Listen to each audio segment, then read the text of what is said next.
አሰላሙ አለይኩም ወራህመቱላሂ ወበረካቱ። ውድ የኢማን ቲዩብ ቤተሰቦች ዛሬ ወደ ልባችሁ ዘልቆ የሚገባ አንድ ጥያቄ ላቅርብላችሁ።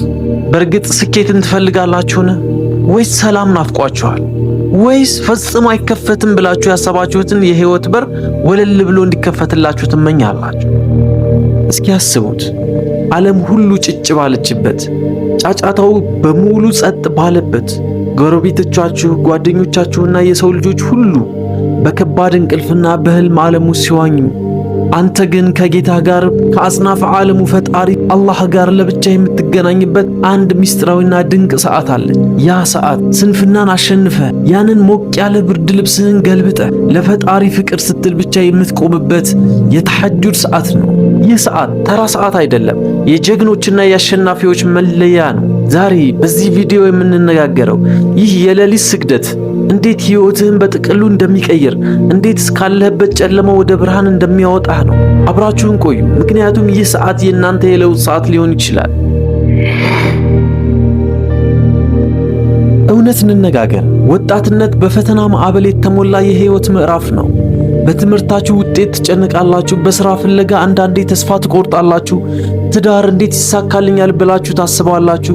ከዚህ ሁሉ በላይ ደግሞ በውስጣችሁ ካለው ማንነት ጋር፣ ከሱስ ጋር ወይም ከመንፈሳዊ መዳከም ጋር ትታገላላችሁ። ይህ ሁሉ ሸክም በትከሻችሁ ላይ ሲከብድ ምን ታደርጋላችሁ? ብዙ ጊዜ መፍትሄ ፍለጋ የምንሮጠው ወደ ሰዎች ዘንድ ነው። ማን ይረዳኝ ይሆን ብለን አማካሪ እንፈልጋለን። ማህበራዊ ሚዲያ ላይ መጽናኛ እንፈልጋለን። ነገር ግን አንድ እውነት ረስተናል። የመፍትሄው ቁልፍ የልባችን መረጋጋትና የህይወታችን ስኬት ያለው ሰማያትና ምድርን ያለ አንዳች አጋዥ በፈጠረው ሁሉን ቻይ በሆነው ጌታ አላህ እጅ ብቻ ነው። ታላቁ መሪያችን ነብዩ ሰለላሁ ዐለይሂ ወሰለም እንዲህ በማለት ይመክሩናል። የሌሊት ሰላትን ተሐጁድን አጥብቃችሁ ያዙ፣ እርሷ ከእናንተ በፊት የነበሩ ደጋጎችና ስኬታማ ሰዎች መንገድ ናትና ወደ ጌታችሁም የምትቃረቡበት ታላቅ ስጦታ ናት። አስቡት፣ ተሐጁድ ማለት የዓለማቱ ጌታ የቅርብ እንግዳ መሆን ማለት ነው። ከሰው ልጆች ሁሉ ተለይተህ ቪአይፒ ጥሪ ተደርጎልህ ንጉሱን ለማነጋገር እንደመቆም ነው። ጌታችን አላህ ሱብሓነሁ ወተዓላ በየሌሊቱ የመጨረሻ ክፍል ወደ ቅርቢቱ ሰማይ ይወርዳል ለኛ ሲል። ከዛም እንዲህ ይላል፣ የሚለምነኝ አለኝ እሰጠዋለሁ ይላል። ጭንቀቱን እንዲያቀልለት የሚፈልግ አለኝ አቀልለታለሁ ይለናል። ምህረት የሚጠይቀኝስ አለኝ ወንጀሉን እምረዋለሁ ይለናል። ወንድሜ እህቴ ሆይ፣ የሰማይ ደጆች ክፍት የሆኑበት ዱዓችን የማይመለስበት ይህ ወርቃማ ሰዓት እያለልህ ለምን ትተኛለህ? ለምንስ ይህ ዕድል በከንቱ ታባክናለህ? በተለይ ደግሞ አሁን ያለንበት ወቅት የክብር እንግዳው ረመዳን ነው። ይህ ወር የለውጥ ወር ነው። ሁላችንም ለሱሁር መነሳታችን፣ ያንን የተቀደሰ ምግብ መመገባችን አይቀርም። ነገር ግን ጥያቄው እዚህ ጋር ነው። ለምን ሱሁር ላይ ብቻ እንወሰናለን? ያንን ለሰውነቴ የምታቀርበው ምግብ ከመመገብህ በፊት ለምን ለነፍስ የሚሆን ስንቅ አታዘጋጅ? ለምን 15 ወይም 20 ደቂቃ ቀድማ አትነሳ? ከእራት ወይም ከሱሁር በፊት ከዓለማቱ ጌታ ጋር የግል አፖይንትመንት ወይም ቀጠሮ ይኖራል። ሰዎች ሁሉ በዱንያ ጉዳይ ሲወያዩ፣ አንተ ግን ጉዳይህን ይዘህ ወደ አላህ ቅረብ። አስበው እስኪ፣ ሰማያዊው በር ወለል ብሎ ተከፍቶ ና የፈለከውን ጠይቀኝ እየተባለ እንዴት ይህንን ወርቃማ ዕድል በታሪክ ላይ ሳታስመዘግበው ታልፋለህ? ይህ ሰዓት ባዶ እጅህ የምትመለስበት ሰዓት አይደለም። በታሪክም ይሁን በዘመናችን ታላላቅ ስኬት ላይ የደረሱ ሙስሊሞችን ብትመለከቱ ምስጢራቸው አንድ ነው። እሱም በሌሊት ከአላህ ጋር ያላቸው ጥልቅ ግንኙነት ነው። ተሐጁድ ለቀን ሥራ ታላቅ ስነልቦናዊ ጥንካሬ ይሰጣል። ፊታቸው ላይ የሚታየው ብርሃን፣ በንግግራቸው ውስጥ ያለው በረከት የሚመነጨው በሌሊት ከአላህ ጋር ካሳለፉ ቆይታ ነው።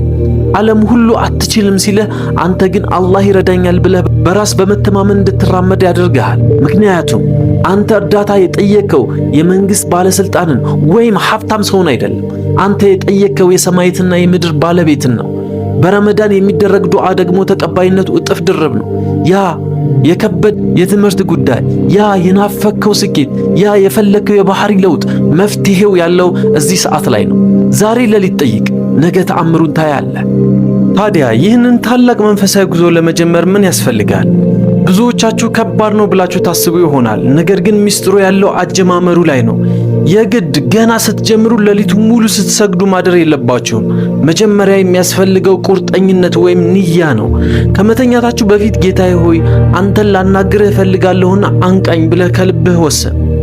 ሁለተኛው እርምጃ ስልክህን አላርም ሞልተህ ከራስጌ ትንሽ ራቅ አድርገህ አስቀምጠው። ምክንያቱም አጠገብህ ከሆነ ሳታስበው አጥፍተው ተመልሰህ ትተኛለህ። ስትነሳም ሸይጣን ገና ነው ትንሽ ተኛ ብሎ ሊያታልልህ ይችላል።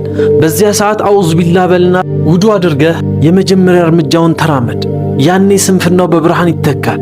ሶስተኛው ስትሰግድም በጥቂቱ ጀምር፣ 2 ረክዓ ብቻ። ግን ያቺ 2 ረክዓ በልብህ ተመስጠህ ቃላቶቹን እያጣጣምክ የሰገድክበት ይሁን። አላህ ዘንድ ተወዳጁ ሥራ በጥቂቱም ቢሆን ዘላቂነት ያለው ነው። በየቀኑ 2 ረክዓ በመስገድ ነፍስህን አስለምዳት። በመጨረሻም በስጁድህ ላይ የውስጥህን ንገረው። የልብህን ስብራት፣ ያሳሰበህን የትምህርት ጉዳይ፣ የናፈከውን ስኬት፣ የፈራኸውን ነገር ሁሉ ለጌታ ዘርዝረ አዋየው። አትርሳ፣ አላህ አንተን ለመስማት ካንተ በላይ ይፈልጋል። የፈጠረ ጌታ ለምኑኝ እሰጣለሁ እያለህ።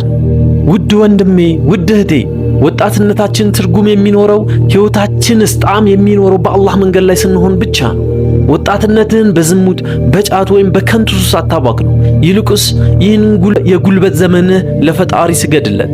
ዛሬውኑ ከራስህ ጋር ቃል ግባ። ዛሬ ሌሊት እተኛለሁ ብለህ ሳይሆን እነሳለሁ ብለህ ወስን።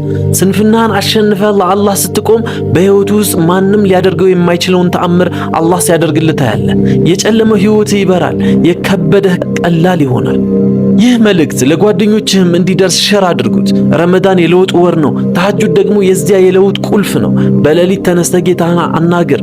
መልካም የረመዳን ቆይታ ይሁንላችሁ። አሰላሙ አለይኩም ወራህመቱላሂ ወበረካቱ።